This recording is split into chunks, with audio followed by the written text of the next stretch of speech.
किस केलं. टॅड्याव. म्हणजे हा मला जितका पण चांगला वाटला होता तेवढ्या वेळात त्यांनी 1 मिनिटात घालवून टाकलं. टॅड्याव. 1 मिनिटात. म्हणजे ह्यांना सगळ्यांना सांगितलं तुम्ही सगळे ऑर्डर द्या, आम्ही आलोच. मला म्हटलं मला तुझ्याशी काहीतरी बोलायचंय. मला वाटलं बोलायचं असेल काही किंवा मला समजत होतं आता ह्याला काय बोलायचं असेल. मी म्हटलं बोलेल ठीक आहे. हा मला गाडीवरती बसवून घेऊन गेला त्या अप्पू घरला. तिथे गाडी थांबवली आणि डायरेक्ट गालावर किस केलं. मी काहीच नाही बोलली. म्हणजे ह्याच्या जागेवरती मी ह्याच्या आधी जेवढं पण ते लोहगडवरती असं नाही का वाटत होतं चांगला मुलगा आहे, चांगला मुलगा आहे, चांगला मुलगा आहे. त्यांनी 1 मिनिटात सगळं घालवलं आणि मी म्हटलं चल चल पटकन चल. मी काहीच नाही बोलली. हा इतका ऑकवर्ड सायलेन्स झाला होता आमचा, इतका ऑकवर्ड सायलेन्स.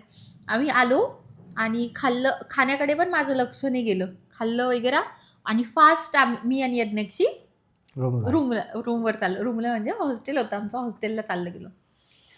आणि त्याच्यानंतर ह्याचा मेसेज नाही, कॉल नाही, काहीच नाही. मी पण मेसेज नाही, कॉल नाही, काहीच नाही. संध्याकाळी मी यज्ञशीला सगळं सांगितलं. रात्री बोलणं झालं रात्री तेच सांगते ना, संध्याकाळी मी यज्ञशीला सगळं सांगितलं. आणि मग मी रात्रीपर्यंत त्याची वाट बघून रात्री मी याला फोन केला विचारायला की तू असं करू कस काय शकतो, तुला असं वाटलं नाही, असं म्हणजे चिडायला फोन केलेला. पण मी चिडूच नाही शकली. मग मला कळलं काहीतरी गडबड आहे यार, काहीतरी गडबड आहे. आपण चिडू का नाही शकत आहे, आपण चिडत का नाहीये. आपण तिथे पण त्याला म्हणजे एखादी मुलगी असती तिने डायरेक्ट थोबडीत ठेवली असती ह्याच्या, पण मी नाही ठेवली. मायनस झाला असता 000 ट्रिपल हा इतक्या मोठ्या ओरात होता, ह्याचा डायरेक्ट मायनस वरती गेला असता. मग कुठून हिंमत घेऊन आला होता मला तो काही कळलं नाही. तेवढं झालं. मग आमच्यात त्यानंतर बोलणं झालं की आवडते असं. नाही असं काहीच नाही बोलला हा. नाही, हा मला बोलला एक काम कर, तिथे ते लंडन ब्रिज आहे आकुर्डीला, तिथे ये, आपण तिथे बसून बोलू. तिथे नाही, मीच घ्यायला आलो होतो. हा ना, म्हणजे आपण तिथे जाऊ, हा घ्यायला आला, तिथे जाऊन आपण तिथे जाऊन बसून बोलू. हा तिथे लंबा चौडा 30-35 मिनिटं 40 मिनिटं काहीतरी बोलला. जे हिलाही समजलं नाही मलाही समजलं नाही.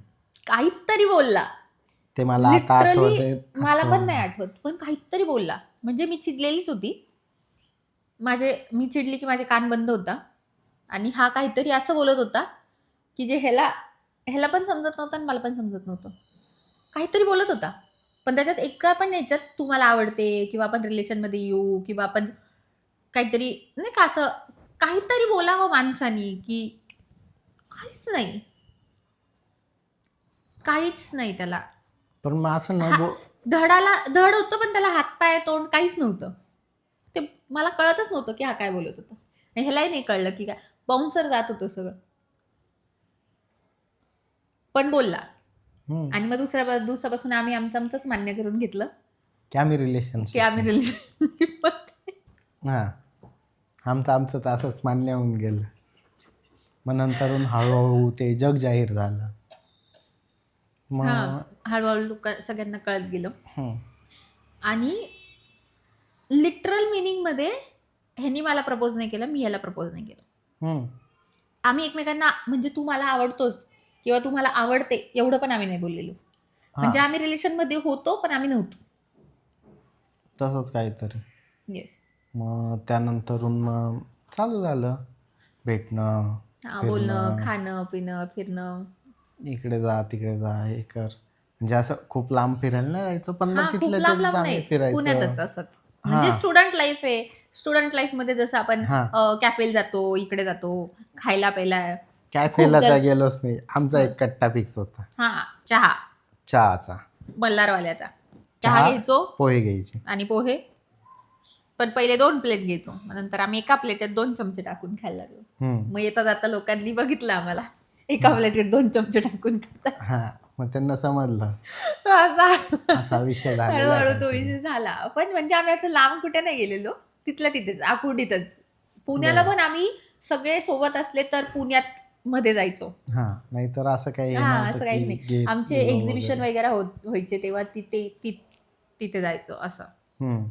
मग तो आमचा कट्टा फिक्स राहायचा सकाळी आणि सकाळी नसायचा, संध्याकाळी हमखास. म्हणजे सकाळीच आम्ही लेट झालेलो असायचो कॉलेजला जायला, हां तर रशमध्ये फक्त कॉलेजला पळायचं असायचं. बरोबर. आणि ह्याला जायचं होतं आपलं संध्याकाळी एक साधारणतः 4:30 नंतरून 8पर्यंत आम्ही तिथंच दिसायचो. हां, 8 वाजेपर्यंत. 8 माझं वाजेपर्यंत. हॉस्टेल 9 वाजता. सगळ्यात जास्त माझ्या हॉस्टेलला टायमिंग होता. बाकीच्यांचं 8 वाजताच बंद व्हायचं. 9 वाजता. 8-8:30ला बाकीच्यांचं बंद 9, व्हायचं. 9:30ला आम्हाला एंट्री असायची. म्हणजे एक शेवटची हां एंट्री, की ह्याच्यानंतर बाहेर नाही जायचं असं. तोपर्यंत आम्ही बाहेरच बसून राहायचो. मग त्यानंतरून मग ही जाणार, मग परत फोनवर बोलणार. पूर्ण वेळ डायरेक्ट कुठे बसून फोनवरती बोलत बसायचो. 3-3, 4-4 वाजायचे बाई. परत खाली ना सकाळी उठायचं. झोका होता माझ्या हॉस्टेलच्या तिथे खाली. हा तिथे त्यांच्या ह्याच्यात अशी सेम आहे बॅकग्राऊंडला जशी आमच्या खिडकी आहे, फक्त त्याला थोडासा असा पुढे कट्टा होता ज्याच्यावर हा बसू शकायचा. त्याच्यावर बसायचा. मी त्या झोक्यावर बसायची आणि 2-2, 3-3 तास 2-2 वाजेपर्यंत आम्ही बोलत बसायचो. आणि कोणी गाणे रात्रीचं घाबरू नये म्हणून हळू आवाजात, नाही तर कोणी बघितलं असतं ना, पागल समजलं असतं. मागे बाहेर अंधार, सगळं अंधार, आणि हा त्याच्यात बसून गाणी म्हणतोय. मी पण झोका घेता घेता गाणी म्हणायची. हा तिकडून गाणी म्हणायचा, मी इकडून गाणी म्हणायची. अंताक्षरी खेळायचो आम्ही. हा, शेवटचं अक्षर अंताक्षरी आला का म्हणण्यापेक्षा हा जे आहे ते त्याच्यावरून गाणं मग म्हणायचो. पुढचं गाणं म्हणायचं. खूप गाणं म्हणायचो. मग तेवढं झालं. त्यानंतरून मग चालू होतं. अचानक आमच्या आयुष्यात असे वेगवेगळे माइलस्टोन्स आले. माइलस्टोन म्हणजे दगडधोंडे आले डायरेक्ट. अप्स अँड डाऊन्स म्हणता येईल. तसं हे झालं. त्यानंतरून मग 1 मिनिट, ते हात खाली घे बरं, तो लाईट येऊन जाईल. शॅडो पडती ऋषी, बरं. तुमको पता ही नाही चलता. हां, मग ते एवढं झालं. त्यानंतरून मग ते अप्स अँड डाऊन्स आले बरेचसे. मग त्या काळात मी रूम पण सोडला. म्हणजे बऱ्याचशा गोष्टी हे झाल्या, चुकीच्या अप्स अँड हे डाऊन्स झाल्या आले. त्याच्यामुळं. जेव्हा आम्ही आकुर्डीला गेलो होतो तेव्हा वातावरण खूप वेगळं होतं, आणि जेव्हा आत्ता आहे तिथे आता खूप वातावरण वेगळं आहे. तेव्हा खूप स्ट्रिक्टनेस होता. तेव्हा मुलींना 9 नंतरून बाहेर फिरणं पण मुश्किल होतं, कारण तिथे सगळीकडे म्हणजे तिथले लोकल लोक पण आणि ड्रग्स चालायचे. गुंड वगैरे भरपूर हे करायचे तिथे, त्याच्यामुळे त्रास वगैरे आम्हाला तर द्यायचे. सांगितलं होतं मुली वगैरे उचलून नेता, हे करता ते करता, त्याच्यामुळे बाहेर नाही निघायचं. म्हणून मी पण हॉस्टेलला होती, यत्नेकची पण हॉस्टेलला होती. आम्हाला आमची सेफ्टी जास्त इम्पॉर्टंट होती. हां, मग तेवढं मुलं झालं. होते म्हणून ह्यांचं ठीक आहे, हे राहत होते रूममध्ये. पण मग तेच होतं की ह्याचा हा आवाज झाला, त्याचा तो आवाज झाला, मग ह्यांना रूम सोडायला लावून दिली. मुलं राहत होते. मग मुलं आहे, आवाज करणार काय, जे रूम सोडायला लावून दिली. मग ते रूम सोडली तेव्हापासून ह्यांनी, म्हणजे ते घर सोडलं तेव्हापासून थोडे अप्स अँड डाऊन्स चालूच होते. तोपर्यंत गोल्डन आवर चालू होता आमचा. हां, एकदम म्हणजे गोल्डन. असे गोल्डन डेज म्हणतात ना, तोपर्यंत खूप भारी झालं होतं. पण त्याच्यानंतर मग सगळंच बिघडून गेलं पूर्णच्या पूर्ण. म्हणजे पूर्ण विचित्रपणा चालू होऊन गेला. खूप बिघडत गेलं. पण काही नाही, त्यानंतरून मग पण मग फर्स्ट इयर आम्ही तरी पण एकमेकांची साथ कुठल्याही परिस्थितीत नाही सोडली. म्हणजे आम्ही आमच्या लाईफमध्ये आज पण आयुष्यभर सोबत फक्त त्या गोष्टींमुळे राहू शकतो, कारण आम्हाला माहिती आहे की आम्ही किती अप्स अँड डाऊन्स बघितलेले. म्हणजे अशा काही गोष्टी आम्ही कॅमेरा समोर शेअर नाहीच करू शकत. अशा पण गोष्टी ज्या कॅमेरा समोर नाही शेअर होणार. नाहीच शेअर करू शकत. खूपच अप्स अँड डाऊन्स आलेत आमच्या आयुष्यात. खूप, म्हणजे ह्यांना ते हे सोडायला लावलं ना घर, तेव्हापासून म्हणजे अक्षरशः लगेच कुठे राहायला जाणार, ह्याचे नातेवाईक नाही, कोणी नाही, लगेच कोण तिथे राहणार. लगेचच्या लगेच रात्रीतून सोडायला लावलं, सकाळी कुठे जाणार हे सगळे. पण तरी त्यांनी सोडलं, एका दिवसात सोडायला लावलं. असं नाही त्यांना की 1 महिना दिला होता आणि मग 1 महिन्यानंतरून सोडावं, असं लगेच सोडायला लावलं होतं. त्याच्यामुळे ते पण मग बिचारा 2-3 दिवस ह्याच्यावर फुटपाथवरती पण राहिला. फुटपाथ म्हणण्यापेक्षा म्हणजे तिथेच बसून राहायचा. मग रात्री जायचा, कारण आपण कोणाच्या घरी जर गेलो तर आपण असं सारखं जाये नाही करू शकत. म्हणजे ते कॉमन सेन्स आहे की आपण प्रत्येकाला डिस्टर्ब नाही करू शकत. रूमवरती बॅगा ठेवून दिलेल्या, फक्त बॅगा वगैरे, गादी वगैरे, आणि फक्त मग रात्री 11-12 एकदम रात्री वाजता जायचं. तोपर्यंत दिवस रात्र बाहेरच. हां, आणि सकाळी 7-8 वाजताच निघून यायचो. आंघोळ वगैरे करायचं. 7-8ला आलं की रात्री परत 11-12, असं बरंच वेळ झालं. त्या ह्याच्यात बऱ्याच लोकांनी साथ पण दिली छान. म्हणजे माझा एक मित्र आहे, मेन्शन करू इच्छितो, सूरज म्हणून. त्याने तर खूप हे केलं, सपोर्ट केला. मी तर त्याच्या घरी भरपूर दिवस राहिलो, भरपूर. म्हणजे लिटरली आम्ही मज्जा करायचो तेव्हा. तेव्हा सुट्ट्या पण लागल्या होत्या ना, फर्स्ट इयरच्या सुट्ट्या लागल्या होत्या आणि बाकी राहायला तर कोणीच नव्हतं सोबत. मग त्याच्यामुळे त्याच्या घरी जाऊन राहिलो हम्म. आणि जवळपास कारण सुट्ट्या लागल्या सगळे चालले गेले. सगळ्यांनी विचार महिनाभर. केला की बघू. आणि त्यावेळेला एका रूमचं भाडं भरणं म्हणजे एका पूर्ण फ्लॅटचं भाडं एकट्याने भरणं आणि तिथे काय कमी रेंट नाहीये. 1 BHK 12-13 हजार तेव्हा होते. 10 तेव्हा होते. वर्षापूर्वीची गोष्ट. आता तर 1 BHK 20 आणि 21 मध्ये तिथे. हो. तर एकट्याने एक पूर्ण रूम घेऊन राहणं काय योग्य गोष्ट योग्य नव्हतीच. गोष्ट नव्हतीच आणि त्याच्यामुळे ते त्याच्यामुळं व्हायचं पण नाही आणि झालं पण नसतं. आणि मग सगळेच घरी चालले गेलेले. पण हा तिथेच होता. हा नाही आला मला नाशिकला. त्या टायमाला मग एका ठिकाणी जॉब लागला ॲज अ फूड फोटोग्राफर म्हणून. हम्म. मग मी झोमॅटो आणि स्विगीसाठी काम केलं होतं तेव्हा. जवळपास 5-6 महिने त्याच्यामुळे ह्याला काम घरी केलं. पण नाही येता आलं त्यामुळे मला त्या सुट्ट्यांमध्ये असंही नव्हतं की की रिटर्न घरी. आल्यावरती बघू. मग तेवढे त्या एक दीड महिना त्याला सुरतच्या घरीच राहावं लागलं आणि 1-1.5-2 महिने आणि मग मी पण घरी भांडण करून की इकडे नाही नाही आले. जाऊ द्या मला ना, जाऊ द्या. पप्पा म्हणताय, सगळे म्हणतात तुला 1 महिन्याच्या सुट्ट्या आणि मग तू काय करणार तिथे जाऊन. मी कोर्स करेल, मी हे करेल, मी ते करेल. आम्ही असे बहाणे देऊन आली होती. बापरे. ते जाऊ दे, आपण ते कोर्सला पैसेही भरलेत. कोर्सला ते पैसे पण भरले, ते कोर्स आमचा केला कोर्सवाला. कोर्सवाला तो फोन करून करून थकला. या अरे रे अरे या रे या रे. करा आणि रे. हा जॉबला लागलेला. मग आम्ही दोघं पण. हा म्हणजे तो एक तर फूड फूड म्हटल्यावरती माझा कोर मुवमेंट येतो. तर त्यात ह्याच्या फूड फोटोग्राफर हा मी. मला हा दिवसाला 3 आउटलेट्स यायचे पूर्ण दिवसामध्ये. कॅफे, रेस्टॉरंट, कॅफे, रेस्टॉरंट, काय पण असू दे. काही पण.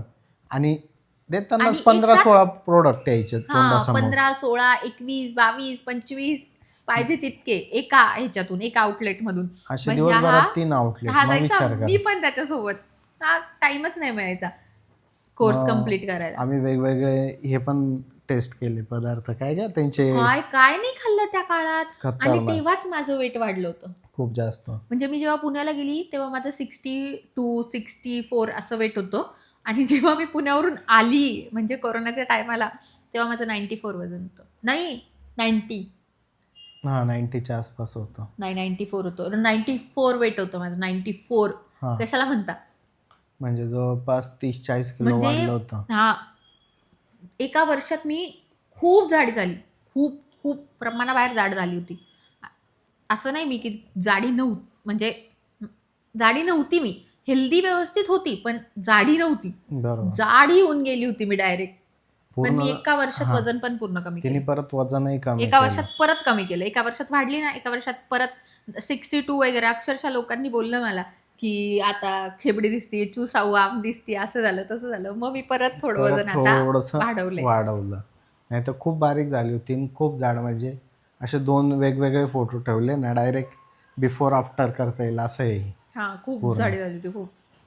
त्यानंतरून मग काय थर्ड इयर चालू झालं. थर्ड इयरला भारी होतं, मस्त होतं. थर्ड इयर वगैरे सगळं हां, झालं आमचं. सगळं आम्ही अप्स अँड डाऊन्स खूप बघितले. जॉब पण केला, अभ्यास पण केला, सगळं सगळं केलं. सगळं केलं. मनासारखी लाईफ जगली, मनासारखा एन्जॉय केला.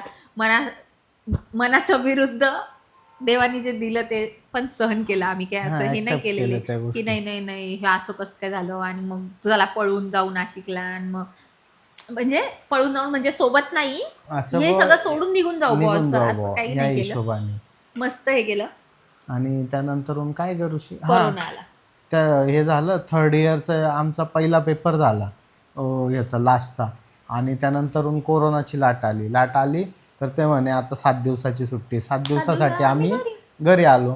7 दिवस कायचे 7 महिने झाले तरी हा आम्ही एवढं घरीच. सगळ्यात आम्ही रॅबिट पण पाळले, गिनीपिक्स पण पाळले. हा. आम्हाला काय म्हणजे मला हे घ्यायचे होते, डॉग घ्यायचा होता. पण डॉगला आतापर्यंत मी डॉग पर्यंत पोहोचलेली नाहीये. डॉग सोडून पण सगळं ते सोडून सगळं घेतलं. पहिले मी रॅबिट घेतलं. रॅबिट्स घेतले, मग गिनीपिक्स घेतले. नाही, हॅमस्टर होते, गिनी हा पिग्स हा नव्हते. सॉरी, होते हॅमस्टर होते. हॅमस्टर. हॅमस्टर घेतले आणि मग त्याच्यानंतर आता मफिन म्हणजे कॅट पण कॅट घेतली. घेतली. पण मी डॉग काय अजून घेतलं नाहीये. एखाद्या व्यक्तीने घेतलं मनावरती घेऊ थोडंसं त्याच्याला सांभाळायची तयारी, मेंटली प्रिपेअर झालो का मग घेऊ. आधीच ऍक्च्युली कसं काय. नाही, मला पण असं वाटतंय, कारण आम्ही दोघं सोडून घरात कोणी नाहीये. बरोबर. तर आमचं काम असं आहे की आम्हाला कंटिन्यू बाहेर पडावं लागतं. हां. तर समोरच्या जीवाची कशाला हेडसाण करायची, म्हणून माझं पण नाहीये मत की जाऊ दे बा. जेव्हा थोडंसं फ्री होऊ की त्याला टाइम देता येईल, हे करता येईल, तेव्हा घेता येईल. हा, म्हणजे असं काही कोणतरी नाही घरात नाही आहे असं. बा लक्ष द्यायला, किंवा हां. आपल्या सोबत, म्हणजे आम्ही त्याला कुठेतरी सोडून जाऊ शकतो कोणाकडे तरी, तेव्हा घेण्यात पॉईंट आहे. कारण कॅट्सचं कसं आहे, आणि आमच्या दोघांच्या पण कॅट्स, म्हणजे ह्याच्याकडे बाबू होता, माझ्याकडे मफिन, ते आमच्या घरच्यांकडे, हां. म्हणजे आम्ही त्यांच्या भरोशावरती कुठे पण सोडून जाऊ शकलो. पण बरोबर. आम्ही जेव्हा आता ते घरचे म्हणतील ते मांजर ते कुत्रे ते हां. सगळं तुम्हीच घेऊन जा, तुम्हाला हां. काय गोंधळ घालायचा याला. त्याच्यामुळे नाही होऊ शकत ती गोष्ट. पण जोपर्यंत कोणी सांभाळायला येत नाही तोपर्यंत नाही. डॉग्स किती पण इच्छा झाली तरी, माझी रोज इच्छा होते, आता आहे पण जागा, पण नाही वाटतं, नको नको उगीच आपल्यामुळे त्यांना त्याची कशाला नाही त्रास त्रास. व्हायला पाहिजे. येस, बॅक टू स्टोरी येऊ आपण आता. हां. तर मग ते झालं 4th इयर, तर अर्ध इकडंच गेलं. 4th इयर अर्ध पूर्णच. हा पूर्णच बॉ. त्यानंतर म्हटले होते 7 दिवसासाठी जायचं, आम्ही 7 दिवसाच्या हिशोबाने आलो. माझ्या पप्पांनी फोन केला, याला मला व्यवस्थित इन्स्ट्रक्शन दिले की काय करा काय करा काय नाही, इथपर्यंत हँड ग्लोव्ज घाला, इथपर्यंत पूर्ण हँड ग्लोव्ज घातले होते, पूर्ण पॅक झालं होतं, मास्क लावलं होतं, सगळं सगळं सांग. तेव्हा फक्त 11 पेशंट निघाले होते पुण्यामध्ये. तेव्हा आम्ही मग आम्ही आलो, मग इथे आलो, मग आमचं भेटणं नाही व्हायचं. आम्ही फक्त मोबाईलवर. स्ट्रिक्ट झालं, वातावरण स्ट्रिक्ट होतं ना, त्याच्यामुळे मोबाईल. लॉंग डिस्टन्स रिलेशनशिप झालं होतं तेव्हा. हा, म्हणजे 10 किलोमीटरचं लॉंग डिस्टन्स होतं. पण हो, पण मग 10 किलोमीटर पण जाऊ नव्हते देत ना. पण मग तरी जेव्हा टाइम मिळेल किंवा तरी हा खूप खूप प्रयत्न करून बिचारा जेव्हा टाइम मिळायचा तेव्हा, म्हणजे जसं सोडायचे तसं कुठून इकडून बंद आहे मग तिकडून फिरून यायचा. 10 किलोमीटरसाठी 20-25 किलोमीटर फिरून यायचा, पण यायचा मला भेटायला. लॉकडाऊन मध्ये यायचा. मग मी पण काय बनवलं, म्हणजे खूप रेसिपीज बनवायची, मग काय बनवलं वगैरे ते द्यायची ह्याला. आणि हा सगळ्यात महत्त्वाचा इन्सिडन्स, आम्ही जेव्हा 2nd इयरला होतो तेव्हा ह्यानी मस्त माझे म्हणजे हा काय करायचा, फोटोग्राफी हा याचाच एक हॉबी समजा. तर तो ना कोणाचे पण फोटो काढायचा, साक्षीचे, माझे वगैरे, असे नाही का, लोकांचे फोटो काढायचा खूप छान छान. जायचो आम्ही स्ट्रीट फोटोग्राफी करायला पण जायचो, म्हणजे मला नव्हतं पण हा जायचा, तर मी ह्याच्यासोबत जायची. त्यांनी ना एक दिवस माझा फोटोशूट केला होता, एक लुकमध्ये, नऊवारीच्या ब्लू कलरची साडी होती. नाही, नऊवारी नव्हती ऋषी. हा, मी असे वेगवेगळे लुक करायची, त्याचा हा फोटोशूट करायचा. तर मग ते त्या लुक मध्ये एक दिवस यांनी टाकला फोटो. हा, माझ्या पप्पांकडे याचा नंबर होता. मी इन्स्टाला फोटो टाकले आणि मी तेव्हा काय करायचो, लिंक कॉपी करून पाठवून द्यायचो, नाही तर स्टेटसला ठेवायचो. स्टेटसला ठेवलं ह्याने. आणि म्हणजे पप्पा याला पहिले पण भेटलेले, मुलगा चांगला आहे बॉ, नाशिकचा आहे, तर त्याला एवढं पण म्हटलेले की लक्ष दे बरं का आपल्या, म्हणजे यज्ञेक्षी माझ्याकडे असं लक्ष द्या, तुम्ही मुलं तिजोरी दे दी असा प्रकार झाला होता. हा, लक्ष दे बॉ, तू मोठा आहे, म्हणजे तू मुलगा आहे, तुझं लक्ष असू दे मुलींकडे, आपल्याच नाशिकच्या मुली, असं तसं पप्पा म्हटलं ते. तेव्हा ह्याचा नंबर घेतला होता आणि तो नंबर पप्पांनी सेव्ह केलेला होता. ह्यांनी ती लिंक टाकली, पप्पांनी बघितलं. पप्पांचं म्हणजे कुठल्या पण मुलीच्या पॅरेंट्सचा असं होतं, मुलांनी फोटो टाकला आपल्या मुलीचा, आता त्यांना माहिती नाही इन्स्टाला टाकतोय, ह्याची हॉबी आहे, मग हा इन्स्टाला हे सगळं करतोय, मग प्रमोशनल म्हणून हे टाकतोय, हे सगळं पॅरेंट्सला समजवणं पण मुश्किल असतं की अरे असं नाही असं. त्यांनी डायरेक्ट ह्याला फोन केला, उद्देश तू काय टाकलंय स्टेटसला? हा म्हटला काय नाही, मी लिंक टाकली आहे असं. पप्पा म्हणे, तुझी हिंमत कस काय झाली माझ्या पोरीचा फोटो तुझ्या स्टेटसवरती टाकण्याची? त्यांच्या डोक्यात काय, ह्याचे मित्र कसे असतील कसे नाही, ह्याने टाकलं, मग ह्याच्या मित्रांनी मध्ये पसरला, कोणी कुठे काही पण. आणि तेव्हा त्या केसेस खूप येत होत्या मॉर्फिंगच्या, हा, की कोणाचा फोटो उचलून काही पण करताय, मॉर्फिंग करून हे करायचे, व्हिडिओज बनवायचे किंवा इमेजेस रेडी करायचे. हा, तेव्हा नुकतं नवीन AI आलं होतं, तर लोक त्याचा खूप गैरफायदा उचलत होते. बरोबर. तर तसं त्याच्यामुळे पप्पा चिडले की तू कसं काय टाकला तिचा फोटो, असं तसं. ते ऐक, मग ते काय झालं, ते मला म्हण तुझी हिंमत कस काय झाली. मी त्यांना सांगतोय, अहो मी ना तर लिंक नाही, मी डिलीट केला म्हटलं तो फोटो, बरं का. ते म्हणे हे काय माझ्या प्रश्नाचं उत्तर हा, नाही, तू तू कसं फोटो कस काय टाकला ते सांग. मी फोन चालू होता, डायरेक्ट कट केला, स्विच ऑफ केला फोन आणि ठेवून दिला.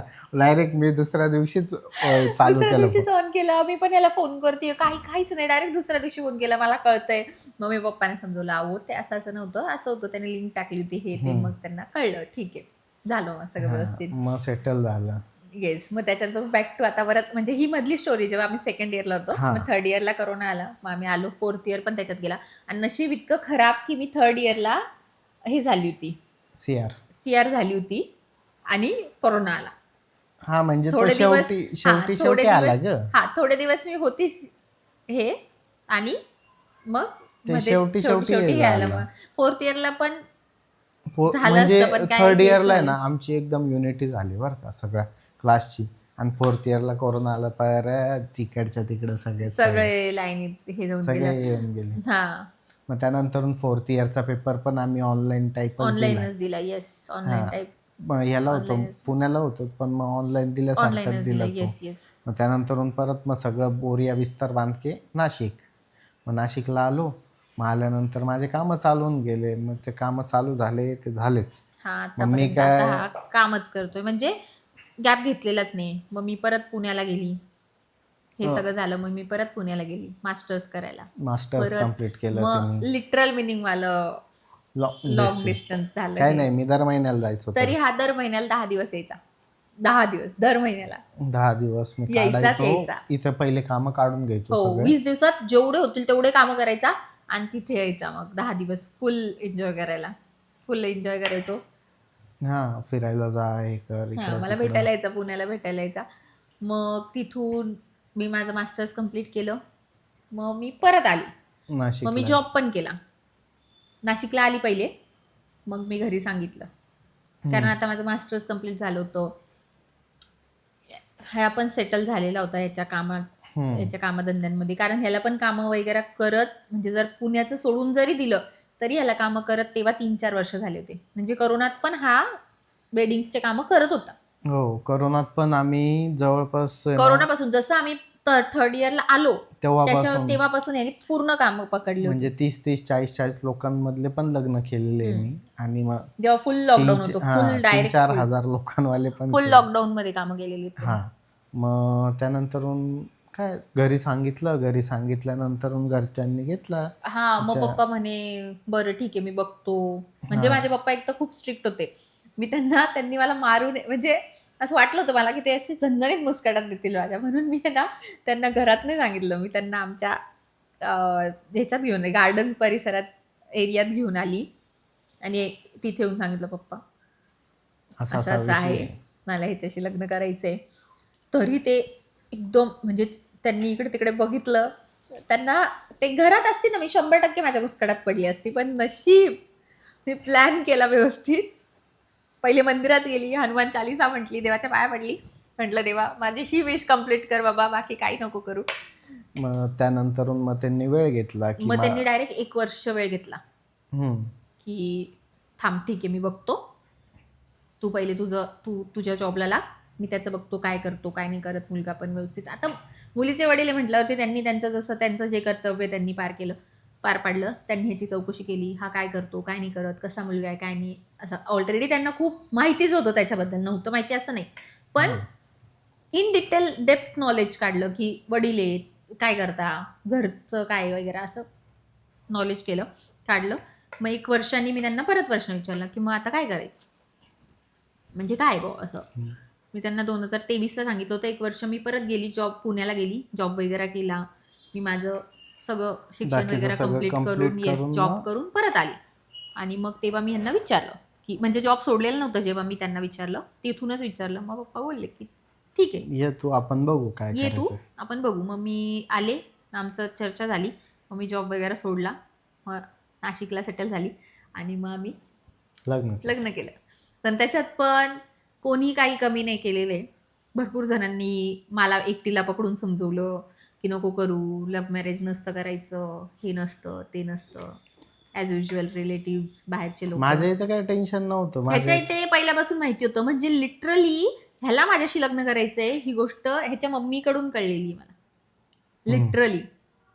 माझ्या इथं त्याच्यामुळे सॉर्टेड विषय होता, माझी इथं काही प्रॉब्लेम ह्यांनी नव्हता. पहिलेच सांगून दिलं होतं घरी की मी लग्न करणार तर ह्या मुलीशीच फर्स्ट इयरलाच. जेव्हा फर्स्ट इयरला अप्स अँड डाऊन्सचे आले, म्हणजे पेपर वगैरे झाले आणि आम्ही सगळे इकडे आलो, आणि जेव्हा अप्स अँड डाऊन्स आले तेव्हा मी जेव्हा ह्याची साथ दिली, ह्यांनी माझी साथ दिली, आम्ही एकमेकांची साथ नाही सोडली, ह्यांनी फिक्स केलं होतं तेव्हाच की माझ्याशी लग्न करायचं. पण ही गोष्ट मला नव्हता बोलला, ही गोष्ट मला बोलला नाही, ही गोष्ट लोकांना सांगत सुटला होता. आणि लोक मला सांगत होते ह्या मुलाला तुझ्याशी लग्न करायचं, ह्या मुलाला तुझ्याशी लग्न करायचं. आणि माझं काय फिक्स नव्हतं असं, कारण 1 इयर ठीक आहे झालं होतं, पण नव्हतं असं फिक्स. पण करत करत करत करत ह्याच्यामध्ये आमचा लॉकडाऊनमध्ये एक डेंजरवाला ब्रेकअप पण झाला होता. असा ब्रेकअप झाला होता की जो मला वाटलंच नव्हतं की परत हे होईल, पॅचअप होईल. वाटलंच नव्हतं, होऊच नव्हतं शकत ती गोष्ट. खतरनाक वाला हे झालं होतं. हा पण खूप मग खूप कसं खूप काय डेंजर. झालं? कसं काय झालं माहित नाही. झालं. परत आला, ह्यांनी मला बसवलं, समजवलं की होतं, जाऊ दे, जे आहे ते सोडून दे, ह्याच्या पुढे आपण व्यवस्थित जगू, नीट राहू, काहीच टेन्शन नको घेऊ. जगतोय मी, तू, दोघं पण जगतोय आम्ही. काहीच टेन्शन नको घेऊ, परत मी अशा चुका करणार नाही, तू पण अशा जे पण झालं ते गोष्टी करू नको, रागावर कंट्रोल ठेवायचा आहे, सगळं सगळं सगळं असं झालं. आणि रागावर कंट्रोल ठेवायचा. तेव्हा ह्यांनी समजवलं होतं, पण मी ठेवत नाही आज, पण ती गोष्ट वेगळी आहे. बघा, पण हा बोलला होता की मी चुकणार नाही, तर तो आता चुकत नाही कुठल्या, म्हणजे समजून घेतो मला, आमचे जे पण भांडण होते त्या गोष्टींवरून पण तो व्यवस्थित करून घेतो, सगळ्या गोष्टी मदत करतो, सगळ्या गोष्टी करतो. सुधारलं गो माझं बाळ. त्याच्यामुळे ते असं ते फडका बांधू का, असा टिक्का बिक्का ते नसतात का असे गुन्हे बाळाशी. मग माझा गुन्ही नवरा आहे ना तू. मग तर एक मग नजर तशा लागली प्रकारे नसेल तुला मला. नंतर लागण्यासारखं आहे का तू.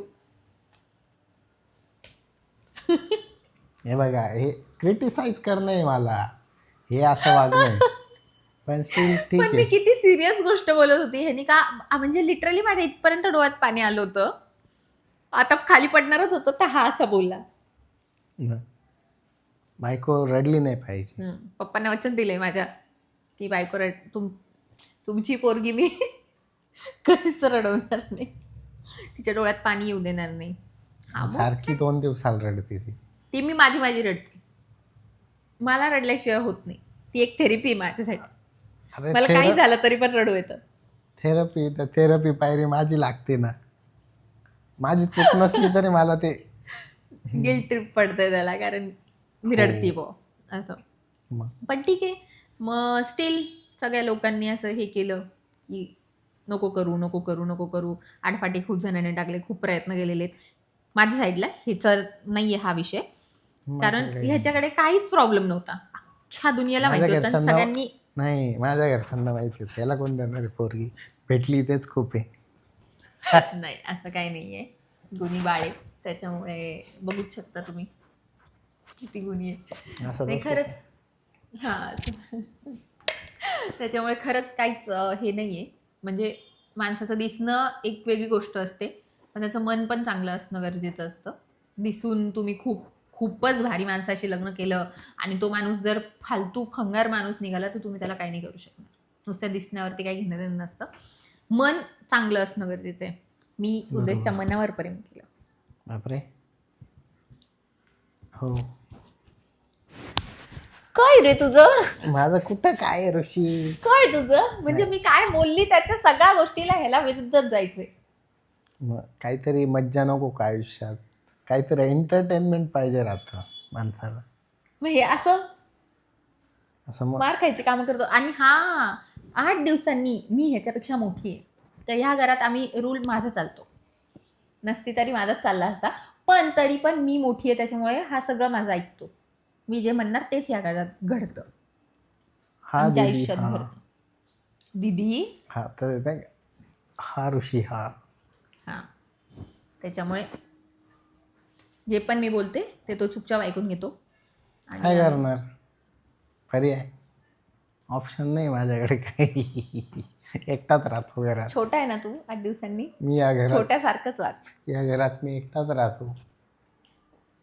मुली त्यांच्या पॅरेंट्सला सोडून येतात तेव्हा त्या पण एकट्याच असतात बरं का. हा आता ह्यांच्या पॅरेंट्सला सोडून असं ह्यांचं वेगळं विश्व उभं राहायची वेळ येते तेव्हा हे एकटा आहे मी घरात आणि एकटा आहे मी घरात. एकटा आहे मी घरात. समजून घ्या तुम्ही. बघा बघा हिंसाचार बघा या पोरी. तो हा इतकं नालायक माणूस आहे हा, इतका त्रास देतो मला एकट्यात. एखाद्याला वाटलं ऋषी आपण भांडणं करतोय. वाटू दे, तू भांडणाला कारण देतोय. मी हो मी हो. कुठे होते मी? हा लग्नावर. हां, मग आमचं 2024 मध्ये लग्न नोव्हेंबरमध्ये लग्न झालं. Yes, finally. म्हणजे आम्ही जे ठरवलं होतं, आम्ही जे स्वप्न बघितले होते की लग्नातून हे करू ते करू असं करू तसं करू, आम्ही आता ते जगतोय. म्हणजे हळूहळू जगतोय पण जगतोय. कारण अजून आयुष्य पडलेले, आयुष्यभर करायचे तर लगेच 1 वर्षात 2 वर्षात सगळं करून आम्ही मोकळं नाही करत. बरोबर. आम्ही जे जे विचार केलेले, आम्हाला आता डॉग पण घ्यायचा आहे.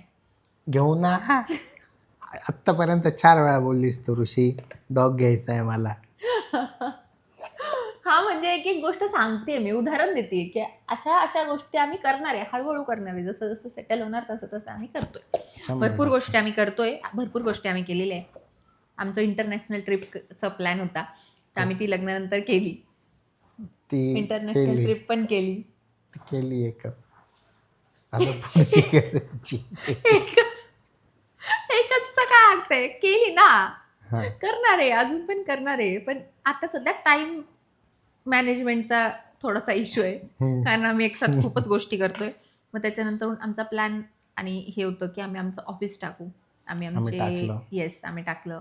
आम्ही आमचे स्वप्न कंप्लीट करू की आपलं कपल चॅनल होईल, मग ते मॉनिटाईज पण होईल लोकांनी साथ दिली तर. होय. कपल चॅनल सुरू केलेले, मॉनिटाईज अर्ध होण्यावरती आहे. 500 सबस्क्रायबर कंप्लीट झालेले. त्याच्यामुळे असे गोल्स जे आम्ही आयुष्यात ठरवलेले ते आम्ही करतोय. आम्हाला ड्रोन घ्यायचा होता, आम्ही ड्रोन घेतला. आम्ही ऑफिस टाकून आमची स्वतःची कंपनी फॉर्म केलेली आहे. त्याच्यामुळे मंत्रा डिझाईन अँड प्रोडक्शन असं तर ते पण आहे. आणि आम्ही एखाद दिवशी ह्या ऑफिसची पण टूर देतो. येस, आणि मॉलची पण टूर देऊ. Yes yes yes. म्हणजे बहुत गाडी आहे आपल्या बस. हां, कार बिझनेसचं पण लग्न केलं आणि मग काय आमचं म्हणजे सगळं सेटलमेंट व्यवस्थित चालू आहे, झालेली चालू आहे. आहे. तो असं आहे एकंदरीत सगळं जे काही येते. म्हणजे आम्ही प्रत्येक गोष्टीवरती प्राऊड आहे की आम्ही जो विचार केला तो आम्ही करतोय. बरोबर. आम्ही एकमेकांना बघितलं होतं, एकमेकांना लाईफमध्ये एकमेकांच्या, आणि ते आम्ही साध्य केलेले. येस. आमची लव्ह स्टोरी म्हणजे असं हे काय नाहीये, वेगळं काही नाहीये की बापरे काय काय केलेले. जगा वेगळं असं काही नाही. हा, जगा वेगळा काही नाहीये, पण जे आहे ते स्वीट, सिम्पल आणि छान आहे. पण मला नव्हतं वाटलं की माझं लग्न कधीही लव्ह मॅरेज होईल. कारण माझे पप्पा खूप खूप खूप स्ट्रिक्ट आहे. हे पण मी 10 वेळा बोललेली आहे. पण खरंच ते आहेत तितके आहे. पण माझ्या पप्पांनी 1% त्रास नाही दिलेला आहे. म्हणजे 1%, 1% पण त्यांनी मला गप ना, म्हणजे माझी एक्साइटमेंट आहे ती की 1%, 1% पण त्यांनी मला नाही म्हटलंच नाही. आणि मी पाहिजे तसं माझ्या मनाने डेस्टिनेशन वेडिंग पण केली. देख रहे हो. फुल म्हणजे माझ्या मनासारखी मला वाटलं नव्हतं की माझ्या मनासारखी. कारण घरचे म्हणतील एक तर लव्ह मॅरेज करते, त्याच्यात तुझे एवढे खर्च करायचे काय, एवढं हे करायचं ते करायचं, हे पण पाहिजे ते पण पाहिजे, हे पाहिजे. सगळं झालं. मी माझं लाईफ, माझं वेडिंग जसं इमॅजिन केलेलं होतं, जसं हवं होतं तसं पूर्णपणे तिच्या हिशोबाने केलं बाई. पूर्ण. म्हणजे ह्याची काही इच्छा असेल यांनी मांडलीच नाही, सगळं माझ्याच पद्धतीने झालं लग्न. मांडायला कमी लोकांमध्ये पण छान, प्रॉपर. Yes, proper. आणि त्याचं हे पण आहे, काय म्हणता ग ऋषी? कुठे? नाही रील्स पण आहेत भरपूर. हां, तुम्ही जाऊन बघू शकता. लग्नाच्या ग्लिम्स आहेत छोट्या छोट्या. इंस्टाला पण आहे आणि यूट्यूबला पण आहे, दोन्ही ठिकाणी. सो अशा प्रकारे कॉंग्रॅच्युलेशन्स, आम्ही तुला जिंकलेलो पण आहे. कॉंग्रॅच्युलेशन्स अँड मला ऑल द बेस्ट. पुढचे आयुष्य काढायचं आहे मला त्यासाठी. हे पाय, देवाची घंटा वाजली लिटरली, टिंग टिंग टिंग. तो फक्त हे काय कोइन्सिडन्स नाही, देवानी मला ऑल द बेस्ट साठी हे दिलं बाबा. लिटरली बापरे, किती वाजले? पूजेचा टाइम झाला असेल म्हणून हे झालेले. हा 6 वाजलेले, ऑफकोर्स आता 6:30 झालेले. देवाच्या पूजेचा टाइम आहे म्हणून ते वाजले. पण एवढ्या टायमावर देवा काय काय दाखवणार रे आज. कोइन्सिडन्स आहे म्हणजे तू काय सांगतोय लोकांना, मी काय करते तुझ्यासोबत? हेच जे तुम्ही बघताय.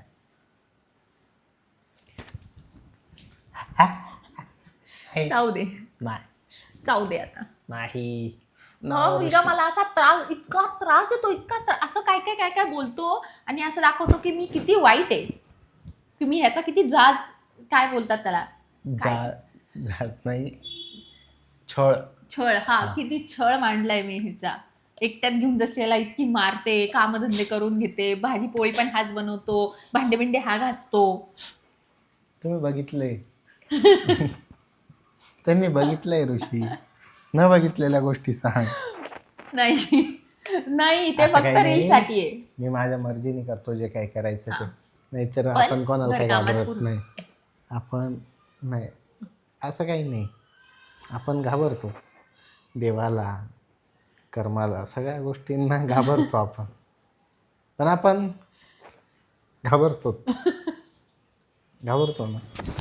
काय रे तुझं? काही नाही. काय तू तुझं? चलो बाय बाय. आता तुम्ही बोर व्हाल त्यापेक्षा आम्ही पण आता सांगायला काही नाही. अजून घडायचं पुढचं.